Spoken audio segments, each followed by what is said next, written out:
Yesterday, the Champions League, day 2 of the Champions League, we had quarterback FK beating FC Copenhagen. That's a back-to-back win for quarterback. They have been doing fantastically well coming into the Champions League this season. So kudos to them. Newcastle, of course, winning their game 4-0, playing against Union, and fantastic win for them. It's very important. Nick Walder Tamad scored the first goal. The second goal scored by Anthony Gordon from a penalty, and Anthony Gordon scoring the third goal from a penalty as well. So, and then Harvey Barnes putting the icing on the cake with William Osulu's assist. So definitely Newcastle had a very interesting game and had fun in that game. Yes, over to Bayer Leverkusen, PSV. The game ended 1-1, and that of course PSV somehow at some point were the better side, but Bayer Leverkusen had a goal that was cancelled earlier in the game around the 5th minutes of the game for PSV. And of course, possession, PSV, like I said, were the better side. Only the shots were more of for Bayer Leverkusen in this game. So, over to Borussia Dortmund Athletic Club. Borussia Dortmund won their game 4-1, beating Athletic Club.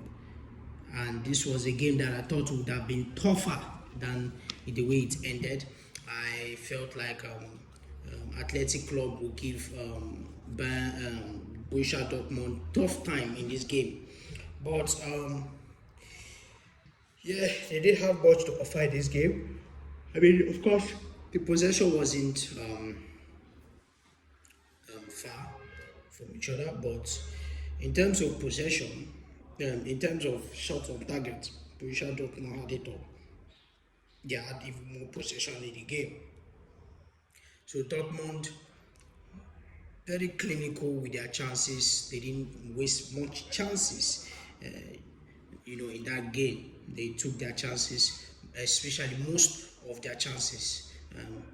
Just only had 4 shots of target on target that they didn't take. So they were more clinical than their opponents.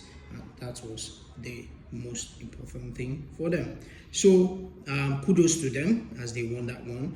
Then over to Napoli Sporting CP.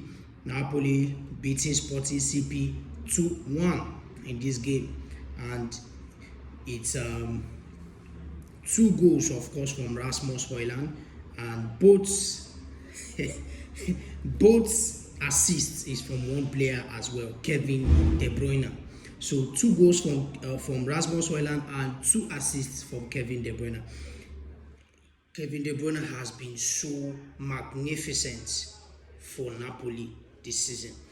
He has been so fantastic for them, and this is what the world-class performance he displayed yesterday in their game.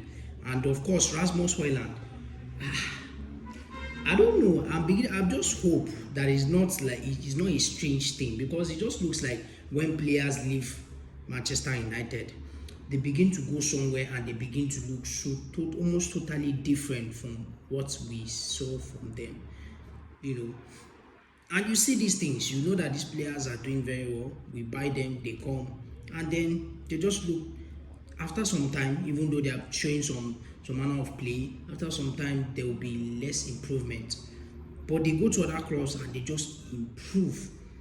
Rasmus Højlund scoring 2 goals, one in the 36th minute, and that sealed out the first half for them. And then in the second half, they had the second goal from Rasmus Højlund again, scoring a brace in this game in around the 79th minute. So the young talent has been so fantastic for Napoli. It's almost like that is his home.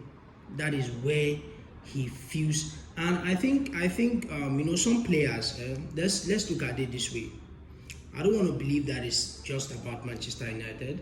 Manchester United is one of the biggest clubs in England, and I just believe that sometimes the pressure gets to some of these players, and I believe that also that some of these players do well in various leagues. There are players that are playing in the Bundesliga but cannot live there and come to the Premier League and pass through the pressure, the intensity of the Premier League. So it's very difficult, and it looks like Rasmus Højlund is very much comfortable in an Italian team, and he's doing very well for Napoli. Fantastic one for them.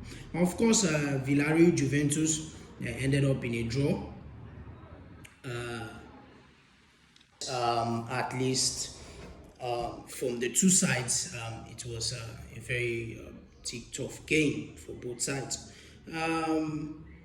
Juventus, of course, enjoyed most larger share of the possession, and then shot on target was Villarreal's thing. So this season, Villarreal has been fantastic going forward in terms of conversing rates. They have a high number of conversion rates this season. So it's not surprising that they have the most shot on target in this game. But Juventus has also been on flying form and very, very nice and lovely to watch as well. So as Villarreal. So of course it wasn't surprising how this game ended a draw, because it was very difficult and good. So that's it. Kudos to both teams. At least they share the points. That's the most important thing. Peace out.